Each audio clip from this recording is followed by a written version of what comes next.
Lelah? Berdoa tapi belum terkabul? Simak sampai habis, karena jawabannya ada di sini. Doa adalah bahasa permohonan manusia kepada kekuatan yang lebih tinggi. Sejak zaman purba, manusia sudah mengenal doa, meski dengan bentuk dan ritual yang berbeda. Jauh sebelum rumah ibadah berdiri, doa sudah menjadi bagian dari bahasa hidup. Para arkeolog menemukan benda-benda tertentu yang sengaja diletakkan di sisi kerangka manusia pada situs pemakaman kuno.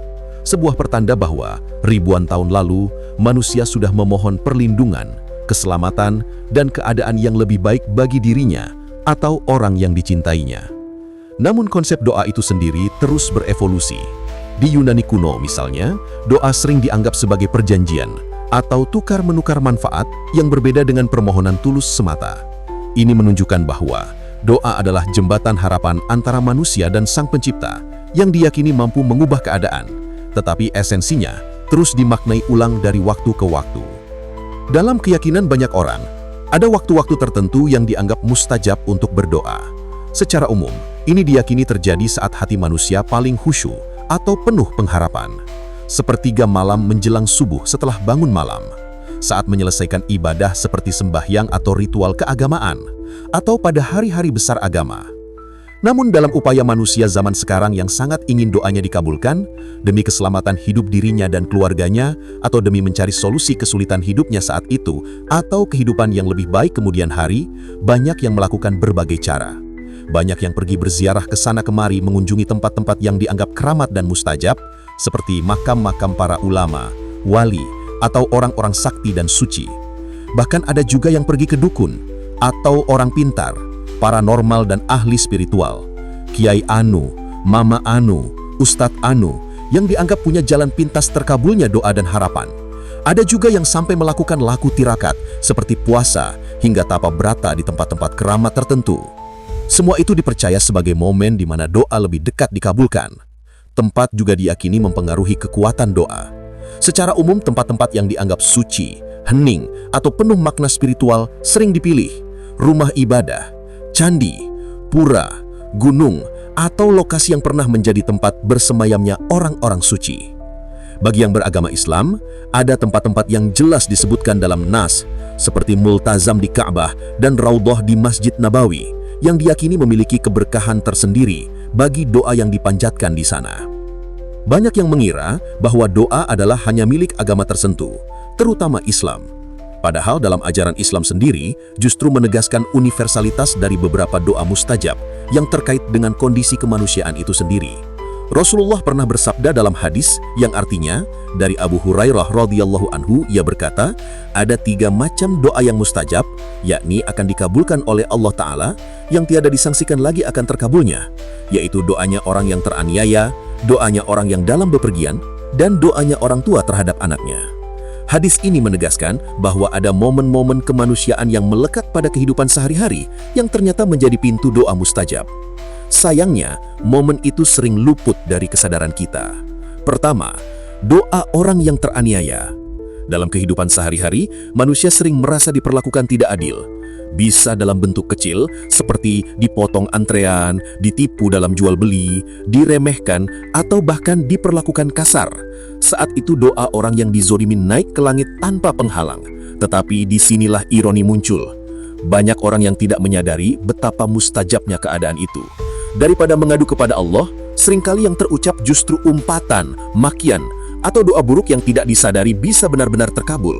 Dari pengalaman saya selama bertahun-tahun di jalan raya, saya menyaksikan sendiri bagaimana orang yang merasa teraniaya oleh pengemudi lain langsung melampiaskan amarah dengan makian.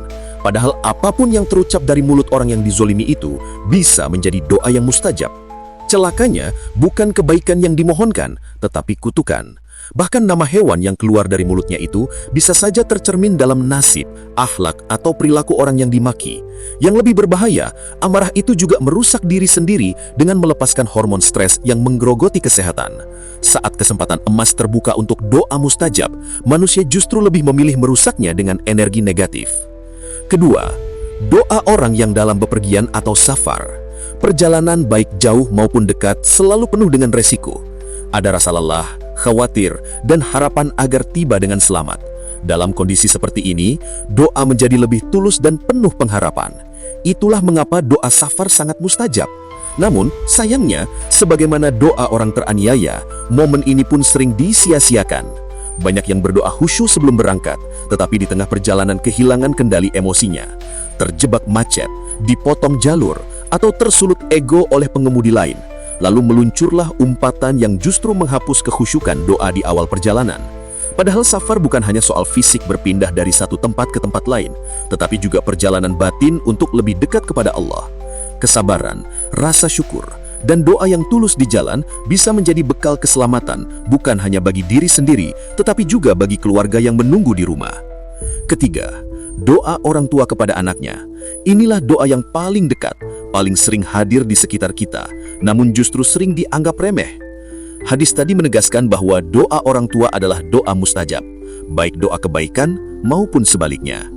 Banyak orang mencari jalan jauh untuk mendapatkan restu, berziarah ke makam wali, mencari guru spiritual, atau menempuh tirakat.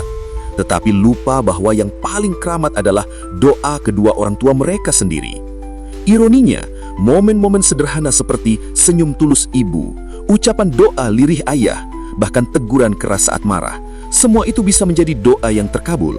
Namun karena kedekatan, kekuatan doa ini sering disepelekan. Tragisnya, banyak orang baru sadar ketika kedua orang tua sudah tiada. Barulah penyesalan datang karena mereka kehilangan sumber doa mustajab yang sesungguhnya paling utama. Ketiga doa ini, doa orang teraniaya, doa orang yang dalam safar, dan doa orang tua, bukanlah momen langka yang hanya bisa dicari di tempat keramat atau waktu tertentu. Justru momen-momen ini melekat pada kehidupan sehari-hari, hadir di tengah interaksi kita, di perjalanan, di rumah, di balik rasa sakit hati, dan dalam kedekatan dengan orang tua. Namun seringkali kita lebih sibuk mengejar tempat suci atau ritual berat, padahal yang paling mustajab sudah hadir dalam keseharian kita. Ironi terbesar adalah doa yang paling kuat justru sering terabaikan karena dianggap terlalu biasa. Padahal jika kita lebih peka, 3 pintu doa mustajab ini bisa menjadi jalan perubahan hidup. Bukan karena tempatnya jauh atau ritualnya berat, tetapi karena hati kita mau memaknainya. Terima kasih sudah bertahan sampai akhir video ini. Setiap detik perhatian dari Bapak, Ibu, dan teman-teman semua berarti banyak bagi perjalanan kontemplasiku. Untuk para subscriber lama, terima kasih sudah tetap setia berjalan bersama. Dan bagi yang baru tiba di ruang ini, selamat datang. Tekan like, subscribe, dan lonceng notifikasi supaya kita bisa terus bertemu dalam edisi-edisi berikutnya.